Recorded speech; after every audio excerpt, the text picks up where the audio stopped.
Ever feel like San Francisco City Hall speaks a language all its own? Right. Right. Yeah, like you need a decoder ring just to understand what's going on. Totally. Well, that's what we're here for. Yeah.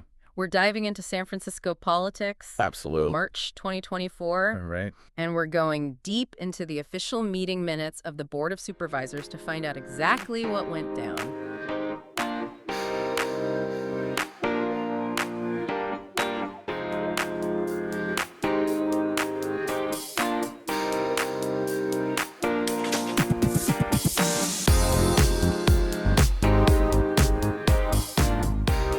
It's like we're on a treasure hunt. Ooh, I like that. Sifting through all the German All those quotes, procedural votes, Exit exactly, votes. find the good stuff. the gold nuggets. You know those aha moments? Yes. Where you see how decisions really get made? And by who? Exactly. All right, so let's jump right into it. Okay. March 12th meeting. Right. Even roll call had some intrigue. Oh, yeah. 2 supervisors missing in action right from the start. Mandelman and Ronan.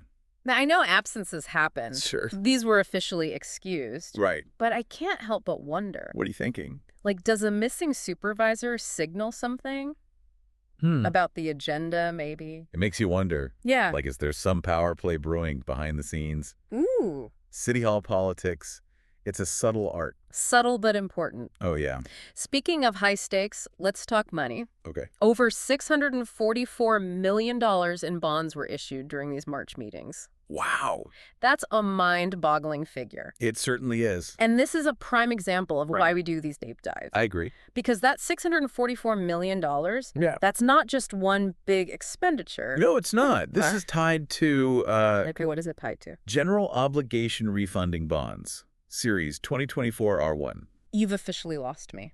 Okay. In plain English. Yes. What does that even mean? Imagine refinancing your mortgage to try and get a lower interest rate. Okay.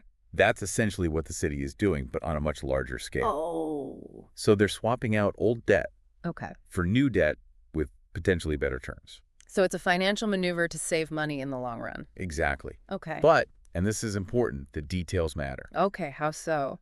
So this particular maneuver landed the money in the controller's reserve, Okay. which, yes, it gives the city flexibility, Sure. but it also raises questions. Like what? Like, where will it actually end up being spent? What projects might get priority? Right. You know, that's something to keep an eye on. Very interesting. And on top of that massive bond issuance, there was a $9 million settlement approved, right? That's right. This one stemmed from a lawsuit. What was it about? It was over an alleged injury on a city street. Okay. And while the specifics of the case were confidential, Yeah. a $9 million payout certainly makes you wonder. It does. Like, what kind of liability does the city face? Right. And could this lead to changes Interesting questions. in safety measures or infrastructure? Yeah, It really makes you think about the ripple effects of these decisions. absolutely. And speaking of big impacts, Okay. we cannot talk San Francisco without talking about housing. Of course, it's the perennial hot topic. Mm-hmm.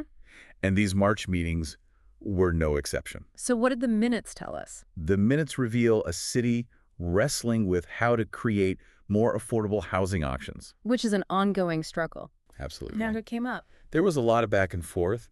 Different ordinances were proposed, even a mayoral veto. A mayoral veto. Oh, this is juicy. It was a very interesting debate. I bet. You know, there's this constant push and pull between those who want to see more housing built, even if it means increasing density in existing neighborhoods, Right. and then those who are prioritizing preserving the character of those neighborhoods, often at the cost of new development. It's a tough balance. It really is. So in this case, the mayor sided with the preservationists. It seems so, yes. Vetoing that ordinance to allow for more housing in those historic districts. And which supervisor was pushing for that? That was Supervisor Peskin's ordinance, proposing density increases in the Northeast Waterfront Historic District, Okay. Jackson Square, and the Jackson Square extension. And his argument was? His argument was that allowing more units in these areas, even if it means altering their historic character, is essential to addressing the housing crisis. So it's a classic dilemma, right? Mhm. Do you prioritize preserving the past or making room for the future? Right. A balancing act with no easy answers. And it also highlights the power Yes. that the mayor has in shaping the city's approach to development. For sure. Definitely something to consider as we kind of dig deeper into Supervisor Peskin's role in these meetings. Okay. But not everything housing-related was so contentious. That's true. They did pass that ordinance to create a forgivable loan program for first-time homebuyers. That's right. So that Supervisor Melgar, who spearheaded that one. She did. Yep. And several others signed on as co-sponsors. And that one's aimed at helping who? Low, moderate, Uh-huh. and middle-income first-time buyers. You know, trying to help them get a foothold in the notoriously expensive San Francisco market. Which is tough. Oh, yeah. So that sounds like it could be a real game changer for some folks. Right. But knowing city politics, Yeah. I'm guessing it wasn't without its critics. You know it. You know it never is. Supervisor Peskin actually voted against it. He did. Twice. Now that is interesting. Right. Especially since he was pushing for more housing in those historic districts. Right. Any clue why he'd oppose a program designed to help people buy homes? You know, the minutes don't always dive into the why behind each vote, True. but it's not unusual for programs like this to spark debate. Right. Like, is this the best use of city funds? Yeah. Will it actually achieve what we want it to achieve? Right. Will it move the needle on affordability? Mm. Or are there better approaches? These are the kinds of questions that likely fuel the debate Yeah. behind the scenes. Yeah. Yeah. It's a reminder that there's always more to the story Right. than meets the eye. Absolutely. But easier access to homeownership wasn't the only thing on the table. Yeah. The board also tackled the issue of food access, Yeah. specifically the lack of a full-service grocery store in the Tenderloin. Supervisor Preston's resolution. Okay, tell me more about this. This wasn't just about, like, calling for a grocery store, though. No. It was about holding the city accountable Oh, okay. to actually making it happen. Okay, so how does a resolution like that translate into concrete action? So this resolution was very specific. Okay. It called on multiple city departments Like what? to report back to the board with details on their efforts Okay. to bring a grocery store to the Tenderloin. To actually do it. They want to know, like, what's been done, what potential sites have been identified, you know, the whole 9 yards. So it's putting those departments on notice. Right. Like, we're watching. Exactly. We expect results. And it speaks to, I think, a growing understanding Yeah. that access to fresh, healthy food Yeah. is a fundamental right. Totally. And the fact that an entire neighborhood lacks a full-service grocery store, Right. that's a serious issue. Absolutely. Yeah. It also highlights how these seemingly local issues, like Yeah. where to buy groceries, Right. actually connect to much larger conversation about equity and social justice. Oh, sure. But getting back to Supervisor Peskin for a moment, Yeah. this guy seems like a major player It is in these today. housing debates. Yeah. Is he the hero, the villain, or somewhere in between? That's the million-dollar question, isn't it? I don't know. You tell me. I think he's certainly a vocal advocate, Okay. you know, for his vision of how the city should grow. Okay. But, you know, whether you agree with his stance on a particular issue or not, there's no denying that he wields considerable influence. He's a powerful guy. So how can we decode these power dynamics just by looking at these meeting minutes? One way is to follow the co-sponsorships. The what? The co-sponsorships. Who's teaming up with whom Okay. on these resolutions and ordinances? Yeah, it can reveal a lot about alliances and shared priorities. So it's like mapping out the political landscape, Exactly. seeing who's aligned with whom. Precisely. Yeah. For instance, you'll often see supervisors Ronan and Mandelman joining forces on, like, social services and homelessness initiatives. Okay. Supervisors Chan and Peskin often find common ground on budget matters. You know, these patterns can tell us a lot about how things get done. Or don't. Or don't exactly in City Hall. Right. Like a crash course in San Francisco political alliances. It is. Speaking of fascinating dynamics, Yeah. I can't believe we almost glossed over the decision to rename a street in honor of Sean Monteresa. Oh, yeah. That feels significant. It is. It's not just a street name. No. It's a symbol, Right. a reminder of a tragic event and the ongoing fight for police reform It's absolutely. and racial justice. Right. These minutes suddenly feel very grounded in the real-world impact of these decisions. Absolutely. And it speaks to the power of public memorials, Yes. you know, in shaping collective memory and prompting dialogue All right. about difficult issues. Tough issues. Now, if we shift gears back to programs aimed at addressing those issues, Okay. there's one that really stood out to me, What's that? the Homeward Bound program. Right. The program that offers people experiencing homelessness a one-way ticket out of San Francisco. I admit my initial reaction was, Is that really a solution? It's definitely a complex issue. I bet. And the program has its proponents Okay. who argue that it provides a lifeline for those who feel stuck Okay. and want a fresh start elsewhere. Okay. But critics worry about potential downsides. Like what? Like, are people being shuffled away Oh. instead of receiving the support they need here in San Francisco? Right.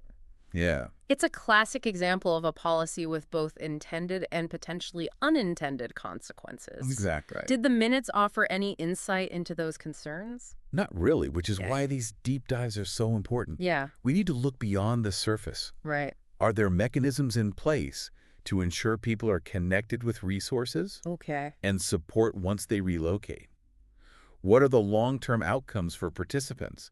Those are the kinds of questions we should be asking. It's a reminder that we can't just focus on what's being decided, but how those decisions actually play out Exactly. in people's lives. Yeah.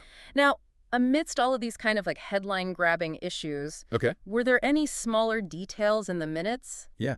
Sometimes it's those seemingly mundane agenda items Right. that reveal a lot about the city's priorities. Like what?